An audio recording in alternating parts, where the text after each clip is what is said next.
एक समय था जब शिवसेना जैसी बड़ी पार्टी जालोर में बड़ा वजूद रखती थी और धीरे धीरे जब उचित नेतृत्व नहीं मिला तो पार्टी जालोर में अपनी जड़ें कमजोर करता गया।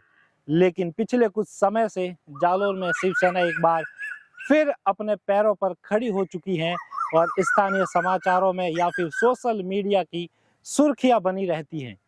फिर चाहे गरीबों पर होने वाले अत्याचार के खिलाफ आवाज उठाने की बात हो या फिर सरकारी दफ्तरों में काम नहीं होने के खिलाफ आंदोलन, यही सब कुछ जालोर में हो रहा है। और पिछले कुछ समय से शिवसेना एक बार पुनः जालोर में सुर्खियों में है। सुर्खियों में क्यों है? क्योंकि मेरे साथ हैं फिलहाल जालोर शिवसेना के जिला प्रमुख। उनसे जानते हैं कि आखिर पिछले कुछ समय से जो शिवसेना जालोर की सुर्खियों में है, जालोर में जिसने अपनी जड़ें खोई हुई जड़ों को दोबारा स्थापित किया है और एक कुछ कम समय में अपना नाम दोबारा स्थापित किया है, क्या कारण है, क्या इनकी मंशा है, सारा कुछ जानेंगे आप। जय भवानी। पहला सवाल कि जालोर में शिवसेना एक समय था जब लोग भूल चुके थे, उचित नेतृत्व नहीं था। आपको आने के बाद आपने जिस तरीका का ये रोज समाचारों में आ रहे हैं, तो प्रायोरिटी क्या है फिलहाल कुछ समय से आपकी? देखो साहब, जब से मैं जिला प्रमुख बना हूँ जालोर शिवसेना का, तो मेरे अंदर एक ही भावना है कि राजनीति पार्टियों का जो उद्देश्य है, मुख्य उद्देश्य होता है जनताओं की, पीड़ितों की सेवा करना। तो जब से मैं जिला प्रमुख बना हूँ तो हमने एक अभियान चलाया हुआ है, शिवसेना ऑन स्पॉट न्याय अभियान। तो उसमें जो सरकारी दफ्तरों में, जैसा आप कहते हैं कि कोई रेवेन्यू का म्यूटेशन का मैटर हो या कोई अन्य बिजली विभाग में बिजली का कनेक्शन हो, वो नहीं मिल पा रहा है, तो हमारे शिव सैनिकों ने एक हेल्पलाइन नंबर हमने जारी किया हुआ है। उस हेल्पलाइन नंबर पे पीड़ित का कार्य कोई सरकारी अधिकारी नहीं करता है, तो उसमें हम करते हैं।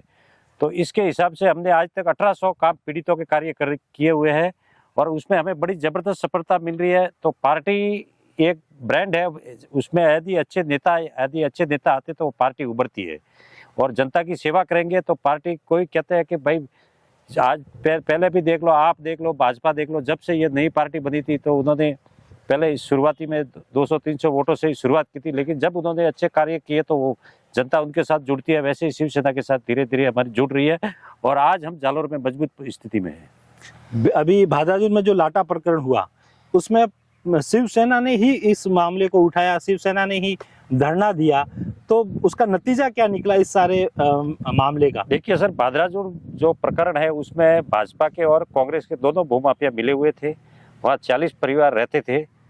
पहले तो उनको सरकारी भूमि बताकर वहाँ से उनके मकान ध्वस्त कर दिए। उसके बाद दूसरे दिन वो भगवान दास नाम के व्यक्ति के नाम पे कर दी। तो ये पिछले लंबे समय से आवर में चल रहा है। उसमें जब कहते हैं कि जब पैसों की बात आती है तो पार्टी नहीं देखते, सब नेता इकट्ठा हो जाते हैं। वैसे ही हुआ, उसमें भाजपा के नेता भी थे, कांग्रेस के थे, उनके घर उजाड़ दिए। फिर वो पीड़ित हमारे शिवसेना कार्यालय आए तो हमने उन्हें आश्वासन दिया कि इसमें हम आपको वापिस आपकी जीत करवा के, तब जब तक आपकी जीत नहीं होगी शिवसेना आपके साथ रहेगी। तो इसमें हमारे को जो हमारी मांगे थी, प्रशासन ने लगभग हमें 1.5 महीना धरने पे बैठना पड़ा, बट हमारी संपूर्ण मांगे भादराजुल प्रकरण में हो चुकी है। सरकार डबल बेंच में अपील के लिए भी तैयारी लगभग उनकी हो चुकी है। जयपुर से उनका आदेश आ चुका है। तो उसमें हमने तहसीलदार को सस्पेंड कराया क्योंकि तहसीलदार ने आनंद फानंद में वो उस मकान तोड़वाए। फिर वो भगवान दास के नाम पे 24 घंटे में म्यूटेशन भरा। फिर उसके अगले दिन वो जमीन 6 आदमियों के नाम थी।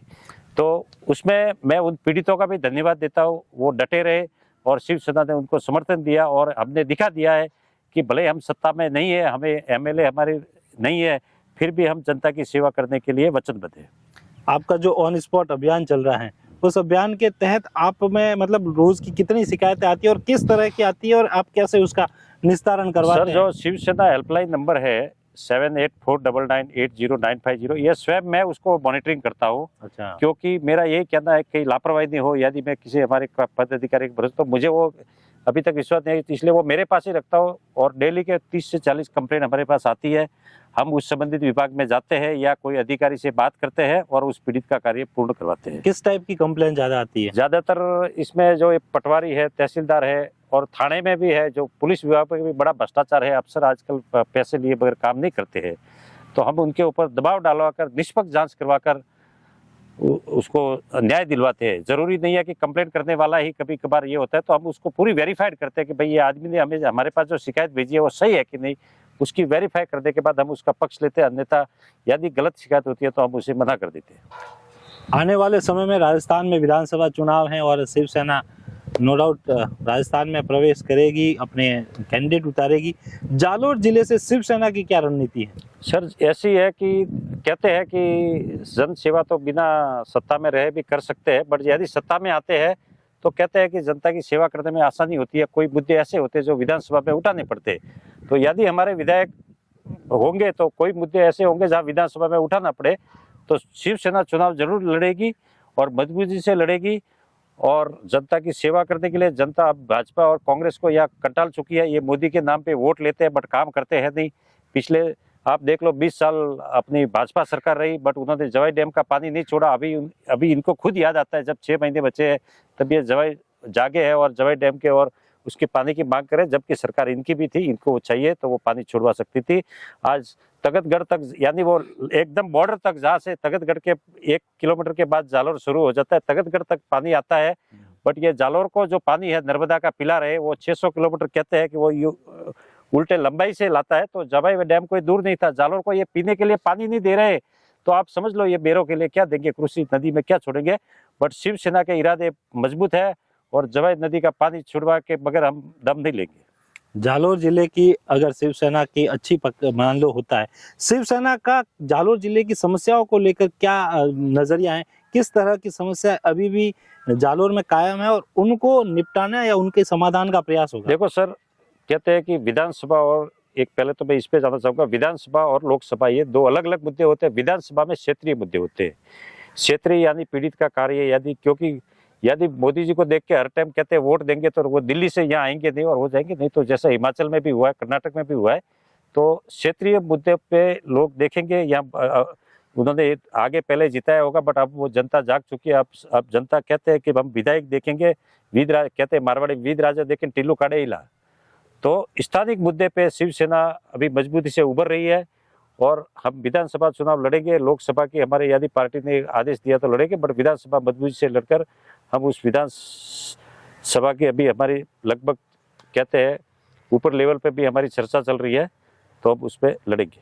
अभी जालोर जिले में शिवसेना के कितने कार्यकर्ता हैं, कितने पदाधिकारियों की आपने टीम? क्योंकि कुछ टाइम से शिवसेना की, आपसे पहले शिवसेना में इतना नहीं था। नहीं सर, हमने लगभग एक सांचौर छोड़कर बाकी सभी जिलों में हमने तहसील प्रमुख नियुक्त कर दिए हैं, कार्यकारिणी बन चुकी है। अभी हमारा टारगेट है जो हर गांव में शिवसेना का ग्राम प्रमुख, फिर वो ग्राम प्रमुख के बाद बूथ प्रमुख, तो ये हमारी बोलते बूथ तक शिवसेना पहुंचेगी और मजबूती से उभरेगी। एक रानीवाड़ा का मैटर हमने इसलिए रखा है कि रानीवाड़ा में सांचौर जो है अभी जिला बनने वाला है, तो जो हम अभी आगे तहसील प्रमुख बनेंगे उसी को जिला प्रमुख बनाए, तो वहाँ हमने वो पेंडिंग रखा है। हमारे पास 15-20 आदमियों के आवेदन आए हैं, बट हम उसमें रियलिटी जो कहते हैं कार्य समक्ष होता है वैसा हम वहाँ का प्रमुख चाहते हैं, वो भी हम जल्दी से जल्दी कर देंगे। पिछले दिनों कांग्रेस का ये जनसभा हुई थी, इसमें मुख्यमंत्री खुद आए थे। आपको क्या लगा इस एक राजनीतिक के रूप में आपको वो जैसे जो कार्यक्रम जो घोषणाएं हुई है जितनी जालोर जिले को लेकर, तो आपका नजरिया क्या है उस? सर उन्होंने एक तो बड़ी मजाकिया बात की है कि 2024 तक ये जो जोधपुर आवर सड़क है वो हो जाएगी, यानी हम अगले टाइम में जब सत्ता में आए तो ठीक है, नहीं आए तो, क्योंकि दिसंबर में तो चुनाव होने वाले और उन्होंने जनवरी 2024 बोला, तो ये लोगों के साथ मजाक करके गए। जवाई नदी का उन्होंने कोई हवाला ही नहीं दिया उस भाषण में। तो ये एक वोट बैंक की सभा थी। इन्होंने सब नरोगा के मजदूर इकट्ठा किए थे और नरोगा के मजदूरों को डरा के लाया। मेरे पास भी 2-3 शिकायतें आई है कि यदि आप अशोक गहलोत की सभा में नहीं गए तो आपका नरोगा से नाम काट दिया जाएगा। अच्छा। तो ये एक आर्टिफिशियल सभा थी, लोग कोई दिल से नहीं आए थे, उनको जबरदस्ती लाया गया था। तो ये एक जिला प्रशासन की तरफ से एक मुख्यमंत्री के सामने भीड़ दिखाई है, बट ये भीड़ दिल से नहीं आई है। तो और ये पैसा सब सरकार का था, सरकार के पैसों का दुरुपयोग कर रहे हैं और ये कांग्रेस की सभा मानता हूं मैं, सरकारी प्रोग्राम खर्चा सरकार का और मीटिंग कांग्रेस की। जालोर से जोधपुर जो रोहित मार्ग है, ये काफी समय से इस मार्ग को लेकर आपने कभी शिवसेना ने इस मुद्दे को उठाया? हमने सर उठाया है इस मुद्दे को। और में भी एक वहाँ जो माधोपुरा है उसमें तो ऐसी हालत है कि वहाँ ट्रैक्टर की ट्रॉली दिन और दिन अपघात हो रहे। हमने कलेक्टर साहब से भी बात की तो बोला हमने इसके लिए 10 करोड़ का बजट आ चुका है, ये अभी कह रहे हैं, बट इन्होंने अभी तक किया नहीं है वो कार्य। और इनका जो जोधपुर जो जालोर जो टोलवे है, वो उनका जो मंत्री है वो कहते हैं उदय प्रताप आजना जो मिनिस्टर है, वो उसमें उस कंपनी में डायरेक्टर है। तो डायरेक्टर है तो उनका ही ठेकेदार भी उनका ही है। तो ये कहीं ना कहीं दब के उसके ऊपर कार्रवाई नहीं कर रही है, जबकि कोई ज्यादा मामला नहीं है उनका कोई। और कहते हैं कि सरकार के पास हर समस्या का समाधान होता है, सरकार चाहे तो वो निकाल सकती है, बट वो 2024 यानी अगली सरकार करेगी, ये बातों बातों में वो कह के गए। जालोर जिले से आप जितने जैसे अभी चुनाव से पहले विधानसभा कितनी हो जाएगी वो एक अलग है, कौन कौन सी विधानसभाओं को किस में मिलाया जाएगा, लेकिन जालोर जिले से सब जगह से प्रत्याशी उतारेगी। देखो सर, प्रत्याशी हम जरूर उतारेंगे, और क्योंकि जनता कंटाल चुकी है, एक बार बीजेपी एक बार कांग्रेस। तो जालोर में हम 5 की 5 विधानसभा चुनाव है वो लड़ेंगे और बड़े मजबूती से उभरेंगे। भले हमें कहते हैं एक आत्मविश्वास होता है तो आदमी माउंट एवरेस्ट पे चढ़ जाता है, तो हम ये 5 के 5 कैंडिडेट उतारेंगे और यहाँ मजबूती से हम उभरेंगे। शुभकामनाएं हमारी आपके साथ है कि आप एक नई पार्टी, क्योंकि तीसरा मोर्चा होता है तो कहीं ना कहीं लोगों को एक ऑप्शन मिलता है, लोगों के पास एक चॉइस होती है कि अगर इनको भी देख लिया तो एक जो होता है कि एक बार तीसरा ऑप्शन। तो हमारी भी आपसे शुभकामना है कि आप अच्छे अगर कैंडिडेट उतारे तो हो सकता है लोगों का एक तीसरा ऑप्शन मिले और उसमें आपको जीत मिले और जालोर के लिए अच्छा काम हो, जालोर जिले के लिए अच्छा काम हो। आपने समय दिया इसके लिए धन्यवाद। जय हिंद, जय पवन।